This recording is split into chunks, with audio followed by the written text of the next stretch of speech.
Sungguh Tuhanlah jawaban dan sumber kekuatan di saat tak berdaya. Dia yang memegang tanganku. Sungguh Tuhanlah menara dan kubu. Shalom, selamat sore Bapak Ibu, saudara sekalian. Kita berjumpa lagi dalam ibadah streaming pada sore hari ini. Mari siapkan hati kita untuk kita beribadah. Mari kita berdoa. Terima kasih Tuhan, Kau masih memberi kesempatan kepada kami. Pada sore hari ini kami boleh beribadah kepada Tuhan. Kiranya Tuhan pimpin ibadah ini dari permulaan sampai pada akhirnya. Iblis dan roh jahat yang ingin mengganggu jalannya ibadah, dalam nama Tuhan Yesus Kristus, Tuhan hancurkan setiap pekerjaan iblis. Berikan kepada kami hati yang penuh sukacita untuk memuji Tuhan, memuliakan Tuhan. Terpujilah namamu Tuhan, di dalam nama Tuhan Yesus Kristus. Haleluya. Amin. Puji Tuhan, jemaat GBPS yang dikasih Tuhan, kita akan bersama-sama kembali memuji Tuhan. Kita akan menyiapkan hati kita untuk bersama-sama membawa pujian bagi Tuhan. Betapa baiknya Engkau Tuhan.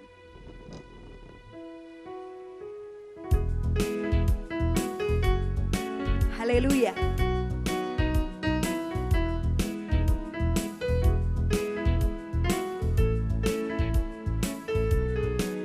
Yang mengalami kebaikan Tuhan sama-sama dengan saya katakan, betapa baiknya Engkau Tuhan, kasih-Mu tiada berkesudahan. Betapa mulia kasih-Mu Yesus, jiwaku diselamatkan. Betapa baiknya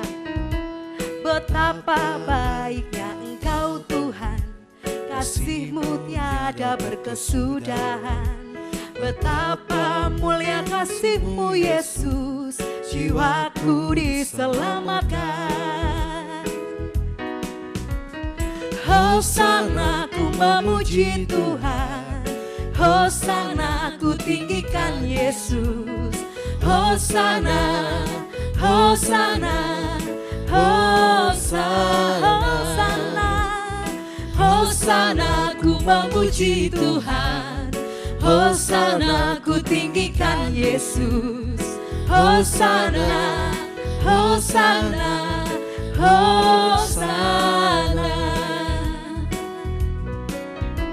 Betapa baiknya Engkau Tuhan, kasih-Mu tiada berkesudahan. Betapa mulia kasih-Mu Yesus, jiwaku diselamatkan. Betapa baiknya Engkau Tuhan, kasih-Mu tiada berkesudahan. Betapa mulia kasih-Mu Yesus, jiwaku diselamatkan. Hosana ku memuji Tuhan, Hosana ku tinggikan Yesus. Hosana, Hosana, Hosana, Hosana ku memuji Tuhan, Hosana ku tinggikan Yesus. Hosana, Hosana, Hosana, Hosana ku memuji Tuhan. Amin. Hosana ku tinggikan Yesus. Hosana, Hosana, Hosana, Hosana, Hosana ku memuji Tuhan, Hosana ku tinggikan Yesus. Hosana, Hosana, Hosana, Hosana, Hosana, Hosana, Hosana, Hosana, Hosana. Puji nama Tuhan, Hosana bagi Dia. Puji nama Tuhan, Bapak Ibu Jemaat GBPS yang dikasihi Tuhan, kita akan bersama-sama memberikan hati kita untuk kebenaran firman Tuhan. Ku bersyukur padamu Tuhan.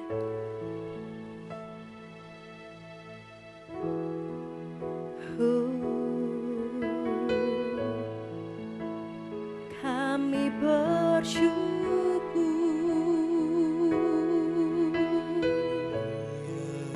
begitu besar cinta-Mu Tuhan. Kami bersyukur. Terima kasih Tuhan. Haleluya. Segala pujian hanya bagimu, segala hormat.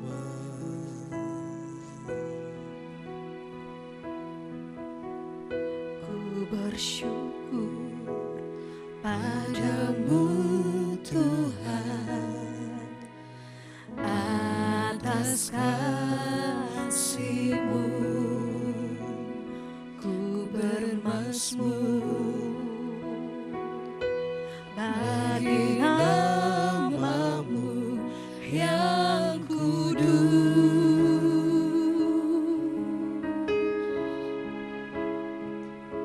Sebab Engkau kebenaranku,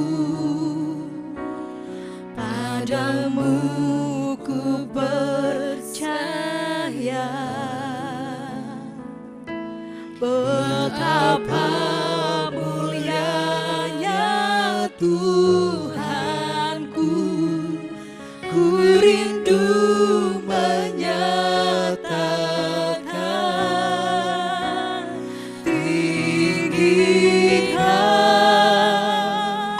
diri-Mu.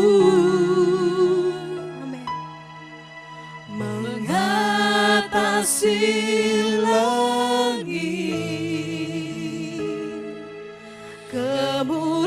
kemuliaan-Mu Tuhan. Mengatasi bumi,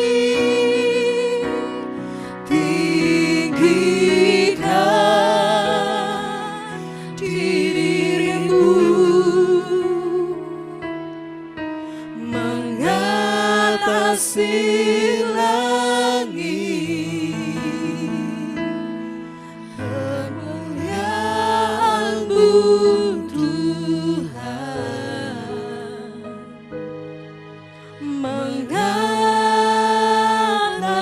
Mengatasi bumi. Mari katakan dengan iman, tinggikan diri-Mu Tuhan. Tinggikan diri-Mu. Mengatasi langit,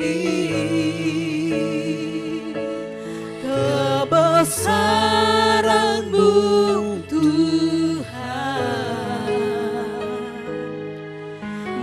Mengatasi bumi, tinggikan diri-Mu. Mengatasi langit,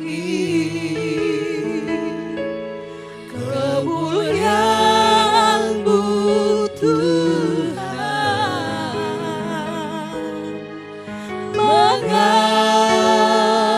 Mengatasi bumi, Tinggikan diri-Mu Tuhan.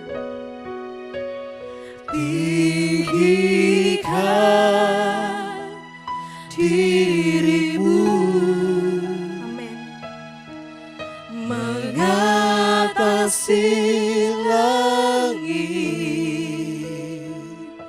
kebesaran-Mu Tuhan mengatasi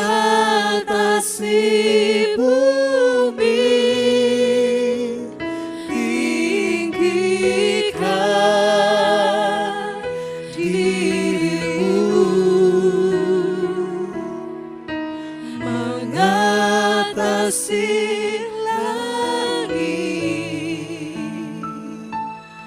kemuliaan-Mu Tuhan, keagungan-Mu ya Tuhan, keagungan-Mu Tuhan, kebesaran-Mu Tuhan, kebesaran-Mu Tuhan mengatasi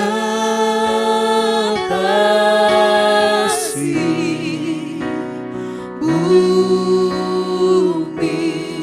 glory, glory, haleluya, haleluya.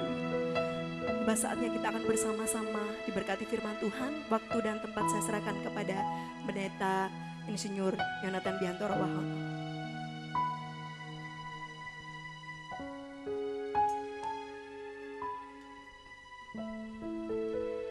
Mari kita berdoa untuk firman Tuhan.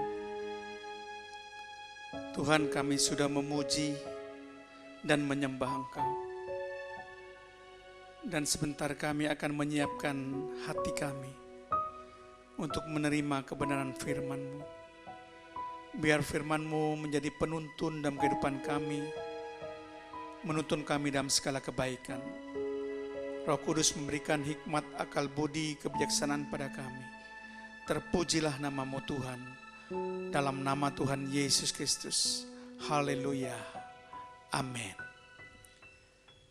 Bapak Ibu Saudara sekalian, pada kesempatan ibadah streaming sore hari ini, saya ingin membawakan satu topik kebenaran firman Tuhan, yaitu kelemahan Petrus. Sekali lagi, topik yang saya angkat sebagai judul firman Tuhan yang saya bawakan pada sore hari ini adalah kelemahan Petrus. Sebelum saya akan menguraikan kelemahan Petrus, saya akan menjelaskan sebetulnya siapa sih Petrus itu sebenarnya. Mungkin banyak di antara Bapak Ibu hanya sekelumit tahu mengenai pribadi Petrus. Mari kita akan melihat begitu banyak sebetulnya data-data tentang Rasul Petrus ini diceritakan di dalam Alkitab, saudara ya. Dan itu bisa kita jadikan referensi untuk mengetahui siapa sebenarnya Rasul Petrus itu. Nah, Petrus itu adalah seorang nelayan, sama seperti saudaranya Andreas. Hal ini dapat kita baca di dalam Injil Matius pasal 4 ayat yang ke-18. Mari kita lihat.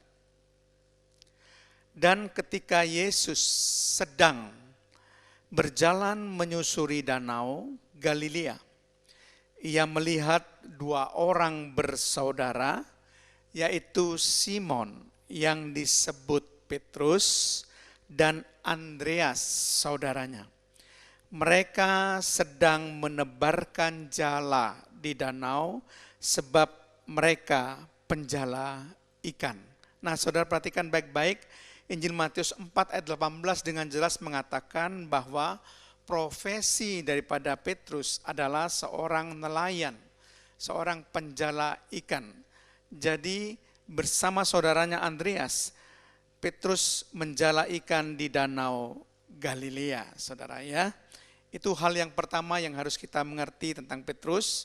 Nah, kalau saudara perhatikan di dalam Injil Yohanes 1 ayat 42, di situ dikatakan bahwa ayah daripada Petrus itu bernama Yohanes. Karena disebutkan di Yohanes 1 ayat 42, Simon anak Yohanes. Jadi artinya ayahnya adalah Yohanes. Tetapi di dalam Matius 16 ayat 17, ayahnya juga disebut sebagai Yunus. Karena di dalam Injil Matius 16 ayat 17 dikatakan Simon bin Yunus Jadi garis keturunan dari Yunus. Jadi saudara, jadi dari kedua ayat ini kita dapat kesimpulan bahwa ayah dari Simon Petrus itu adalah Yohanes atau Yunus, ya. Dikatakan demikian. Ini mungkin sebutan lain karena di dalam Injil Yohanes dan Injil Matius memang berbeda. Dikatakan Simon anak Yohanes dan Simon bin Yunus. Nah, kemudian hal yang ketiga yang harus kita mengerti tentang Simon Petrus ini adalah nama asli kelahiran daripada Petrus itu adalah Simon. Lalu dari mana nama Petrus itu muncul? Dari mana nama Kefas itu muncul? Ternyata setelah saya menggali kebenaran Alkitab, nama Petrus itu diberikan oleh Yesus sendiri dan nama Kefas juga diberikan oleh Yesus sendiri. Mari kita lihat di dalam Injil Yohanes pasal yang pertama ayat 42 dikatakan begini. Ia membawanya kepada Yesus.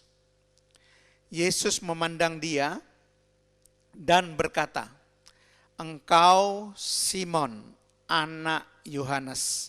Engkau akan dinamakan Kefas."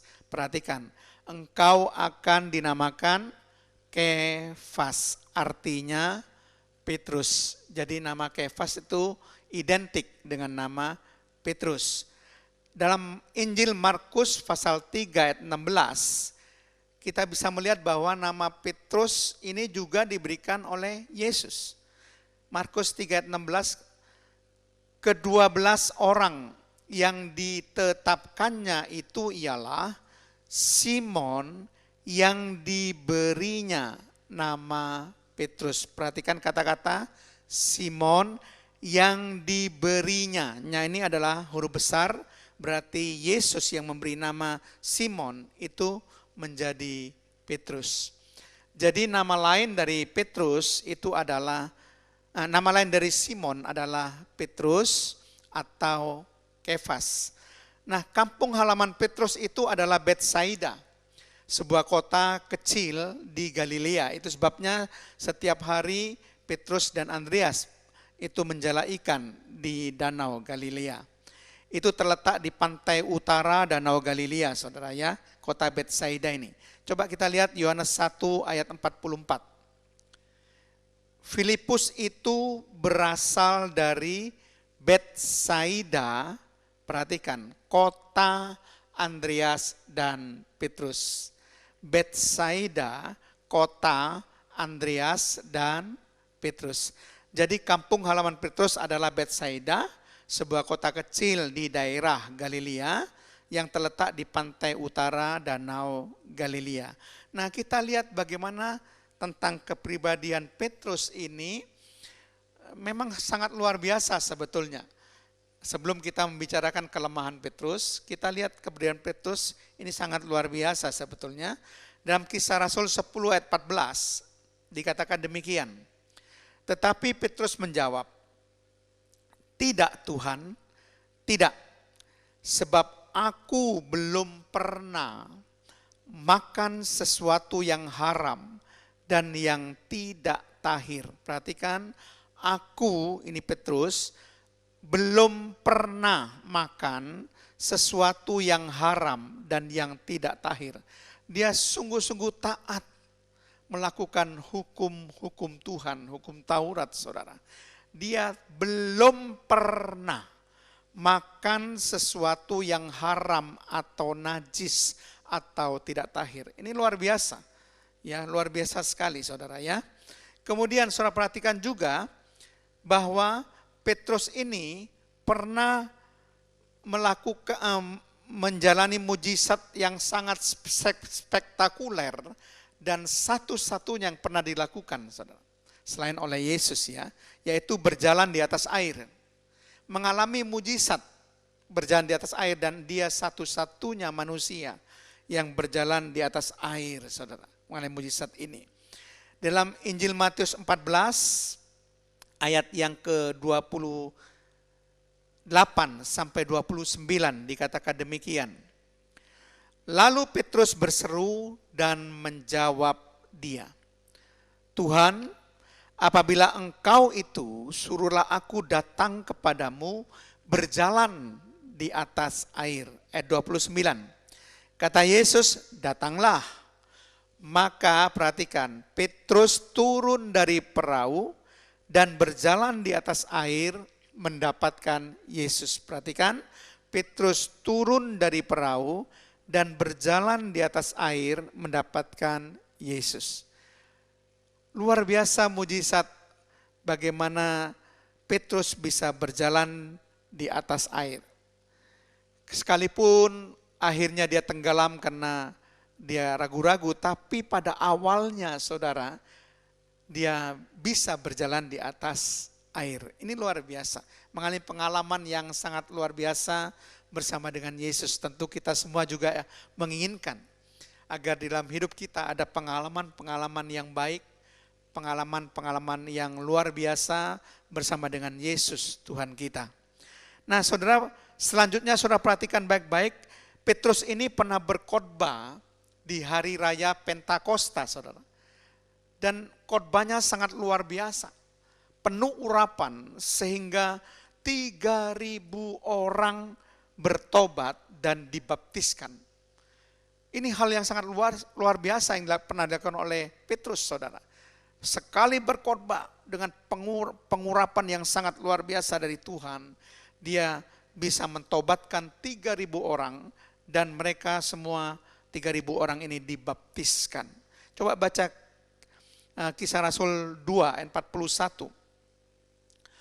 Orang-orang yang menerima perkataan Petrus itu memberi diri dibaptis. Perhatikan, memberi diri dibaptis, dan pada hari itu jumlah mereka bertambah kira-kira 3.000 jiwa. Ini pengalaman KKR yang sangat luar biasa yang dilakukan oleh Petrus.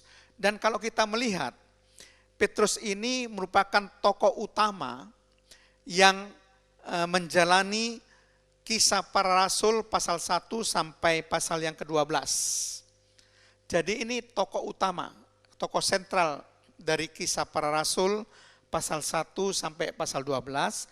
Sedangkan Rasul Paulus, tokoh sentral Kisah Para Rasul pasal 13 sampai pasal 28. Saudara. Jadi memang ini tokoh sentral. Jadi Kisah Para Rasul ini tokoh sentralnya Rasul Petrus dan Rasul Paulus, saudara. Nah, sekarang kita akan mulai menggali sebetulnya apa sih kelemahan yang kita lihat di dalam diri pribadi Petrus sebagai pelajaran kita pada sore hari ini. Kelemahan yang pertama, saudara, Petrus tidak pernah atau Petrus tidak mempraktekkan khotbahnya, dia berlaku munafik dan hidup secara kafir. Perhatikan, Petrus tidak mempraktekkan khotbahnya, dia berlaku munafik dan hidup secara kafir. Ini kelemahan yang pertama. Sehingga Rasul Petrus ini ditegur dengan keras oleh Rasul Paulus. Coba kita lihat di Galatia pasal 2 ayat 11 sampai 13. Dikatakan demikian. Tetapi waktu Kefas atau Petrus datang ke Antiokhia, aku, ini Rasul Paulus, aku berterang-terang menentangnya sebab ia salah.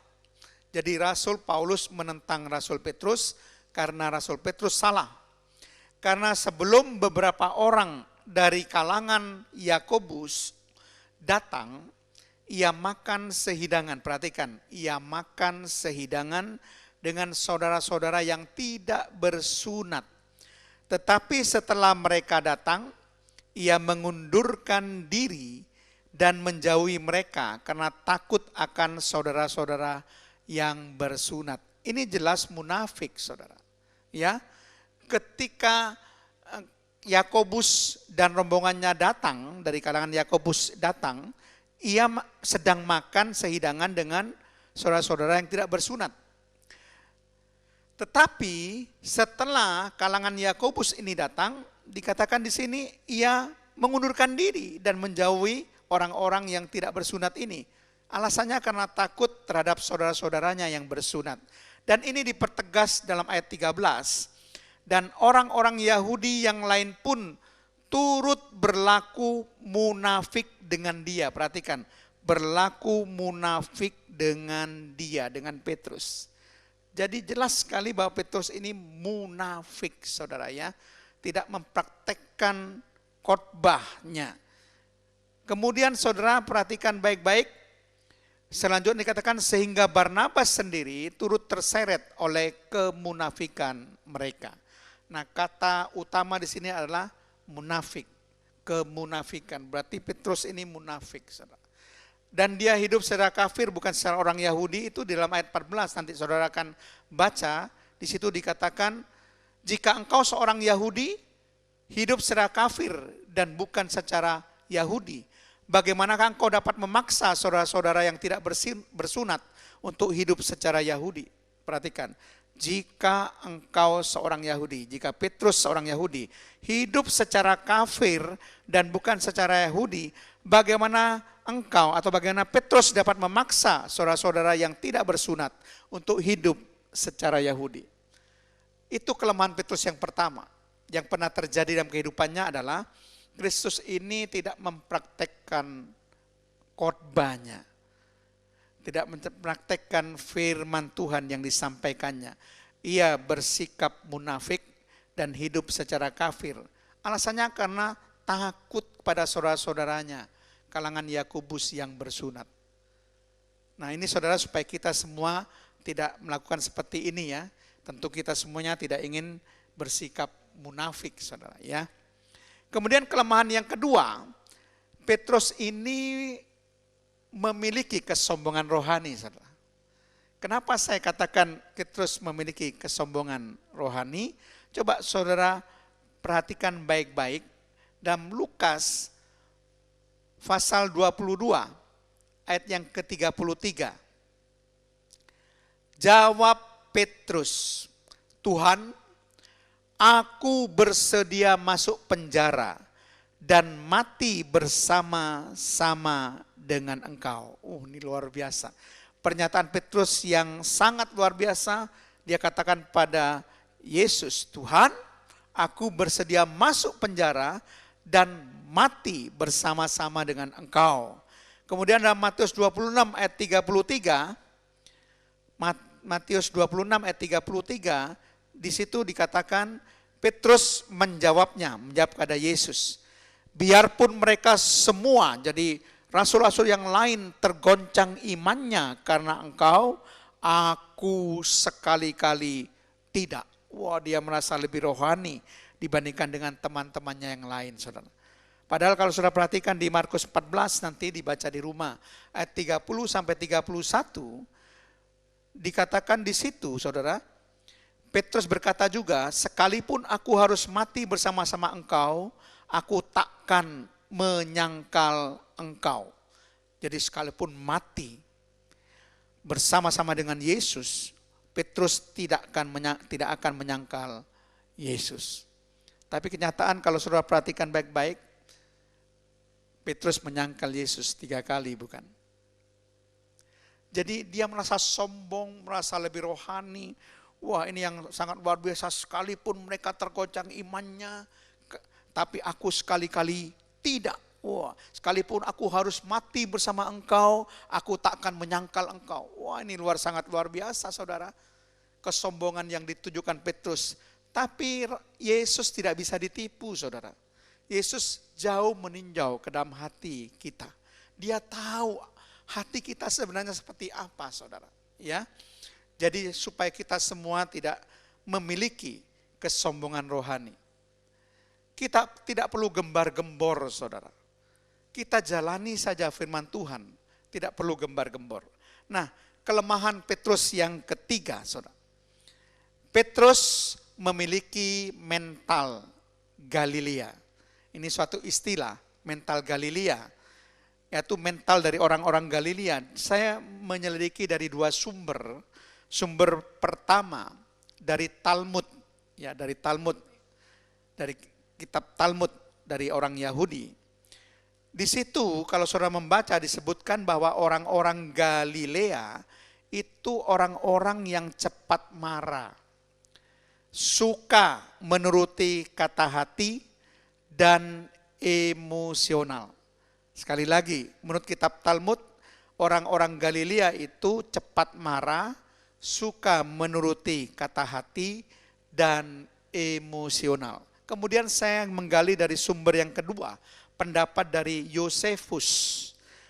Yosefus pernah mengatakan bahwa orang-orang Yahudi ini memiliki sifat dasar yang cenderung berubah-ubah. Suka memulai suatu pemberontakan, cepat marah, dan suka bertengkar. Jadi inilah mental Galilea, dan ternyata ini dimiliki oleh Petrus. Petrus begitu emosional, saudara, dan cepat marah. Coba perhatikan peristiwa yang terjadi dalam Yohanes 18 ayat 10 sampai 11. Lalu Simon Petrus yang membawa pedang menghunus pedang itu, menetakkannya kepada hamba imam besar dan memutuskan telinga kanannya. Nama hamba itu Malkus. Ayat 11, kata Yesus kepada Petrus, sarungkan pedangmu itu. Bukankah aku harus minum cawan yang diberikan Bapa kepadaku? Nah, saudara perhatikan baik-baik di sini, saudara, bahwa Petrus ini bersifat emosional, suka marah, saudara. Ketika Yesus mau ditangkap, kemudian dia langsung mengambil pedang, lalu telinga Malkus langsung dipotong. Gampang emosional, tetapi Yesus mengembalikan kembali telinga Malkus. Tapi Yesus menegur Petrus, sarungkan pedangmu. Ya, itulah kelemahan dari Petrus, saudara. Kemudian saudara perhatikan, Petrus itu menilai karya penebusan dengan pikiran sendiri. Itu kelemahan yang keempat. Petrus menilai karya penebusan Kristus itu dengan pikiran sendiri. Coba kita lihat Matius pasal 16 ayat 21 sampai 22 saja dikatakan, sejak waktu itu Yesus mulai menyatakan kepada murid-muridnya bahwa ia harus pergi ke Yerusalem dan menanggung banyak penderitaan dari pihak tua-tua, imam-imam kepala, dan ahli-ahli Taurat. Lalu dibunuh dan dibangkitkan pada hari ketiga. Ayat 22 perhatikan. Tetapi Petrus menarik Yesus ke samping dan menegur dia. Wah, Petrus berani menegur Yesus, ya, ini luar biasa. Katanya, Tuhan, kiranya Allah menjauhkan hal itu. Hal itu sekali-kali takkan menimpa engkau. Jadi Yesus menanggung penderitaan, dibunuh, dibangkitkan pada hari ketiga, itu mau dibatalkan oleh Petrus. Kiranya hal itu sekali-kali tidak akan menimpa engkau. Jadi Yesus tidak boleh mati di salib. Dia tidak mengerti karya penebusan Yesus. Maka itu sebabnya tidak heran kalau pada ayat yang ke-23 Yesus katakan, "Enyala iblis." Karena dia tahu itu iblis yang mempengaruhi Petrus. Sehingga dia berkata demikian. Itu kelemahan Petrus, saudara, ya. Kemudian kelemahan Petrus yang kelima, Petrus bersikap tidak konsisten.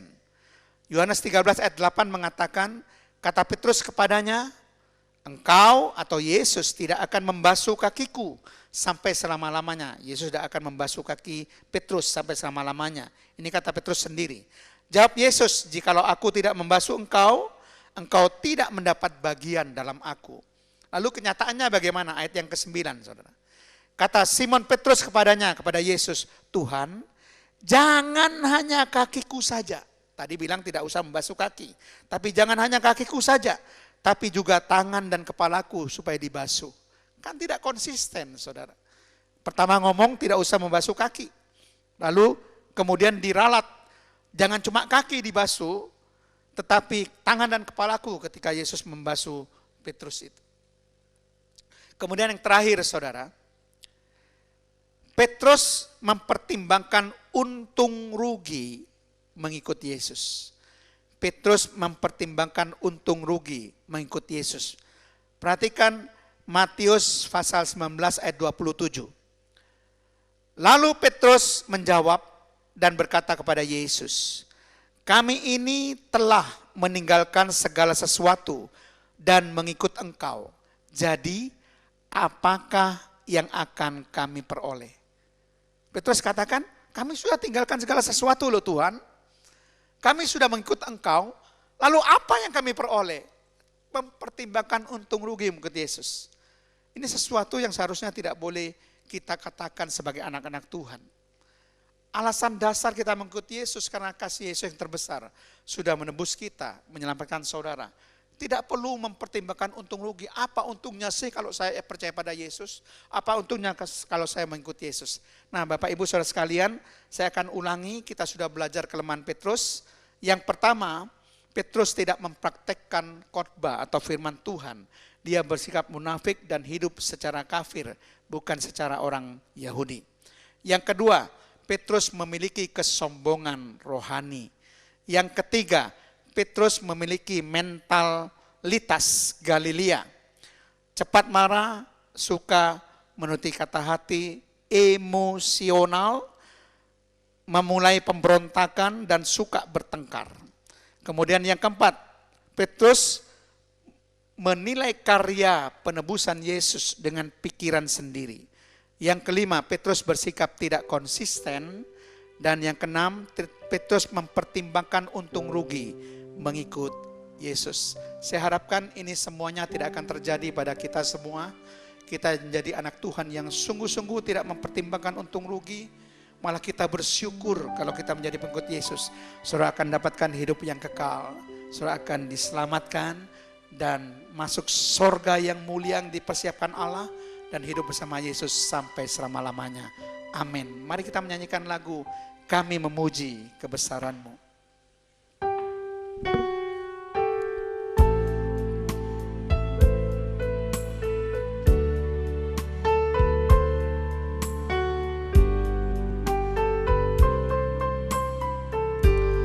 Kami memuji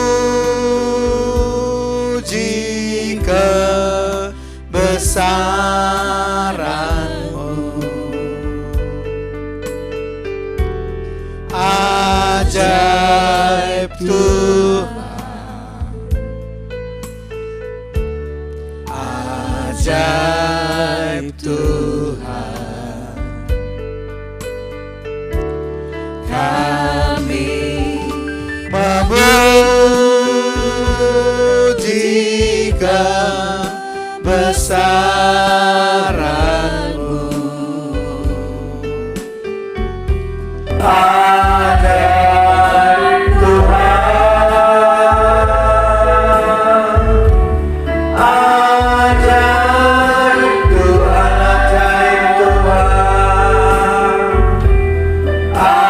ajaib Tuhan,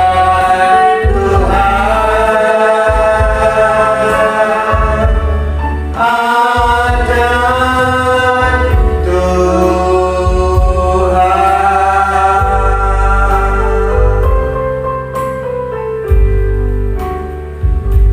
Tuhan terima kasih.